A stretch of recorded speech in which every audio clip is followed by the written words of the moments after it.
కాంగ్రెస్ లో మరోసారి విభేదాలు బయటపడ్డాయి. పిసిసి అధ్యక్షురాలుగా ఉన్న షర్మిల నాయకత్వంపై అసంతృప్తి వ్యక్తమవుతోంది. దశాబ్దాలుగా పార్టీని అంటిపెట్టుకొని ఉన్న కార్యకర్తలకు మనోధైర్యం కల్పించాల్సిన షర్మిల గత కొంతకాలంగా కనబడటం లేదని ఆ పార్టీ సీనియర్ నాయకురాలు శుంకర పద్మశ్రీ వాపోయారు. కడప సమావేశానికి హాజరు కాని వారికి సైతం సోకాజ్ నోటీసులు జారీ చేయడం కరెక్టు కాదని ఆమె అభిప్రాయపడ్డారు. కాంగ్రెస్ పార్టీ సముద్రం లాంటిదని, ఇక్కడ పదవులు శాశ్వతం కాదన్న విషయాన్ని షర్మిల గుర్తుపెట్టుకోవాలంటున్న కాంగ్రెస్ సీనియర్ నాయకురాలు శుంకర పద్మశ్రీతో మా ప్రతినిధి Shyam Kumar face to face.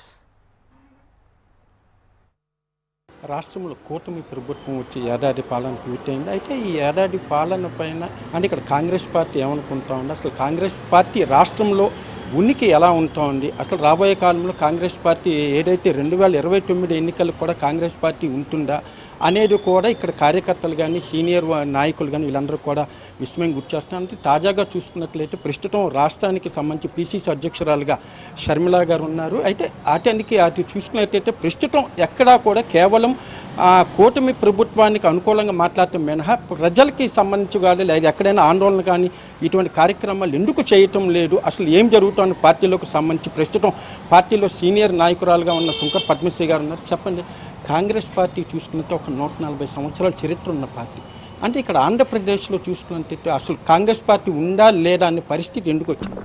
140 సంవత్సరాల చరిత్ర. చంద్రబాబు నాయుడు గారు, జగన్మోహన్ రెడ్డి గారు అందరూ కాంగ్రెస్ పార్టీ నుంచి వచ్చిన వాళ్ళే. వాళ్ళు ఉండగా లేనిది కాంగ్రెస్ పార్టీ ఎందుకు ఉండదండి? చాలా ఆశ్చర్యం కలిగిస్తూ ఉంది. ప్రజలందరూ కూడా ఈ రోజున భారతదేశానికి కాంగ్రెస్ పార్టీ అవసరం, అధికారంలోకి రావాలి అని కోరుకుంటా ఉన్నారు. రాష్ట్ర విభజన తర్వాత ఏర్పడినటువంటి పరిస్థితులు, నాయకులు భయపడి పారిపోయారు తప్ప కార్యకర్తలు అలానే ఉన్నారు. లక్షలాది మంది కార్యకర్తలతో మేము ఏ జిల్లాకు వచ్చినా సరే స్వచ్ఛందంగా వస్తున్నారు, జెండా పట్టుకుంటున్నారు, అక్కడ స్థానిక సమస్యల గురించి మాట్లాడుతూ ఉన్నారు.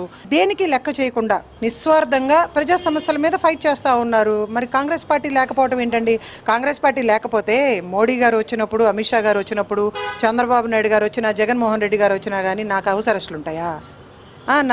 నాకు నోటీసులు ఇస్తారా? ఉంది కాబట్టే ఇవన్నీ చేస్తున్నారు వాళ్ళు. ఎటువంటి సంకోచం లేదు.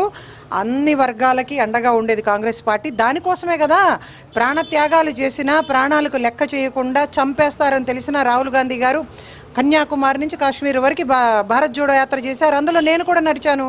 మొత్తం అంతా 4080 కిలోమీటర్లు. భయపడే వాళ్ళం అయితే కాంగ్రెస్ పార్టీ లేకపోతే ఇవన్నీ ఎందుకు చేస్తామండి? రాష్ట్రంలో ఇంతమందికి కార్యకర్తలకు కానీ మీలాంటి వాళ్ళకి కానీ భరోసా ఎందుకని పార్టీ నుంచి ఇవ్వట్లేదు? మేమే భరోసా కల్పించాలి నాయకులకి, కార్యకర్తలకి. ఎందుకంటే మేము రాహుల్ గాంధీ గారికి దగ్గరగా వ్యవహరించే వాళ్ళం, అనేక సీనియర్ నాయకులుగా పదవులు చేసి ఉండేవాళ్ళం. అందుకని నేను అనేది ఏంటంటే, మేము కార్యకర్తలకి జిల్లాలన్నీ పర్యటన చేసి ఒకవైపు మేము తిరుగుతూ ఉన్నాం, ఒకవైపున షర్మిలారెడ్డి గారు తిరుగుతూ ఉన్నారు, కార్యకర్తలకు అండగా ఉంటామని చెప్తా ఉన్నాం. కానీ ఇక్కడ ఏమవుతుందంటే కొన్ని నెలల పాటు షర్మిల గారు రాష్ట్రంలో అందుబాటులో లేకపోవటం, ఫోన్ అందుబాటులో లేకపోవటం వల్ల కార్యకర్తలందరూ కూడా ఏం చేయాలో దిక్కుతోచని పరిస్థితి. ఆమె పార్టీలోకి వచ్చినప్పుడు ఏంటంటే ఆమె ఒక ఫైటర్ కదా, మహిళ అయితే ఇంకా బెటర్గా ఆమె పెర్ఫామ్ చేస్తుంది. అందులో రాజశేఖర రెడ్డి గారి బిడ్డ, వారసత్వంతో పాటు కాంగ్రెస్ పార్టీ రక్తం కూడా ఆమెలో ఉంటుంది అని చెప్పి చాలా ఆశించారు. ఆశించిన విధంగా ఆమె నడుచుకోవట్లేదని చెప్పి ఒక విధమైన అసంతృప్తి మాత్రం చాలా స్పష్టంగా ఉంది కేడర్. ప్రారంభంలో ఆమె పిసిసి అధ్యక్షురాలుగా రాహుల్ గాంధీ గారు సెలెక్ట్ చేసేటప్పుడు మీరే చాలా అభినందించారు. అయితే నేడు ఆ పరిస్థితి ఎందుకు లేదు? ఇప్పుడు కూడా అభినందిస్తూ ఉన్నానండి. షర్మిలారెడ్డి గారు, మీరు మంచి ఫైటర్, మీరు మాకంటే ఎక్కువగా కూడా ప్రజా సమస్యల మీద మాట్లాడగలరు, ప్రజలు కూడా వినటానికి ఇష్టపడతా ఉన్నారు.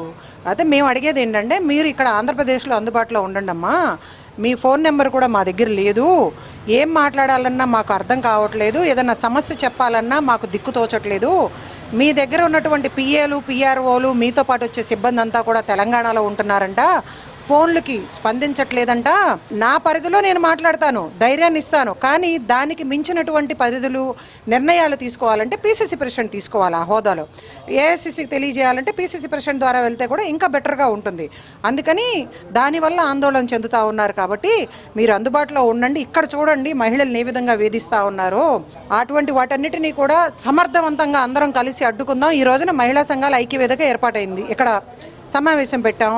గత 10 సంవత్సరాలుగా మేము సమావేశాలు పెడుతున్నాం. మీరు కూడా మా సమావేశాల్లోకి రండి, కలిసి పోరాటం చేద్దామని చెప్పి మేము అడుగుతా ఉన్నాం. కడప సమావేశం అంటే అఫీషియల్ సమావేశం కాదు అనేది అంటున్నారు. ఎట్లా ఉంటుందండి? కడపలో సమావేశమైన వాళ్ళందరూ కూడా 25-30 సంవత్సరాల నుంచి కాంగ్రెస్ పార్టీలో పనిచేసిన వాళ్ళు, సర్పంచులుగా, ఎంపీటీసీలుగా, జెడ్పీటీసీలుగా, పీసీసీ మెంబర్లు, ఏఐసీసీ మెంబర్లు, అదేవిధంగా రాజశేఖర రెడ్డి గారితో పాదయాత్ర చేశారు, ఆయనతో కలిసి భోజనం చేశారు. కాకపోతే ఏంటంటే వాళ్ళ పేరు కూడా కనీసం పలికే నాదుడు లేడు, మమ్మల్ని ఎవరు గుర్తించట్లేదు అని చెప్పి వాళ్ళు కలత చెందుతూ ఉన్నారు.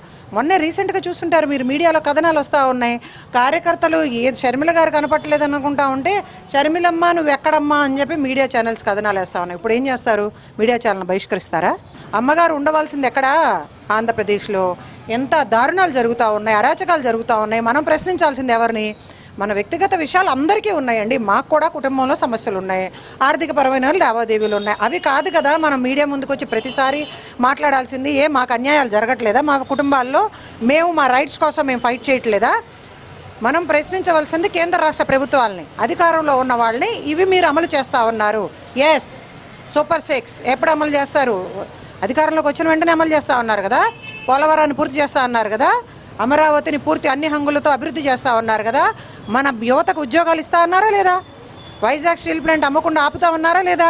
రైల్వే జోన్ల గురించి, కడప స్టీల్ గురించి, వెనకబడిన ప్రాంతాలకు నిధులు కేటాయించడంలో గురించి ఎవరు కేంద్రంలో అధికారంలో ఉన్నా మెడలు వంచి ఆంధ్ర రాష్ట్ర అభివృద్ధి మా లక్ష్యం అని చెప్పిన వాళ్ళు ఇవాళ ఫెయిల్ అయ్యారు. వాళ్ళని ప్రశ్నిద్దాం అంటున్నాం మేము.